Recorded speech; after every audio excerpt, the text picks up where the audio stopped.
Lakini katika haki za mali ambazo pia tumeshawahi kuzigusagusa huko nyuma na kuwahimiza hasa wanawake wenyewe wawe macho, ni masuala ya mali zinazochumwa ndani ya ndoa ile.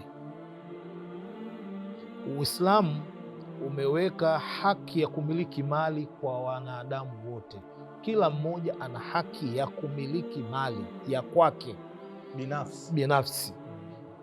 Na ndoa haileti ushirika wa mali katika Uislamu, kwamba mkishaoana tu nyinyi mmekuwa washirika wa mali.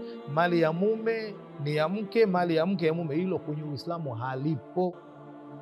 Mali ya mume ni ya mume, mali ya mke ni ya mke, isipokuwa mali ya mume kuna haki za mke ambazo yeye atazidai na anatakiwa kupewa, lakini kwenye mali ya mke hakuna haki za mume zilizopangwa na sheria. Labda haki zizuke katika miamala watakokuwa wamefanyiana, amekopeshwa, amemkopesha mke wake, labda mfanyaje nje ya, lakini kisheria haipo. Kisheria hakuna. Mali za mke ni za kwake.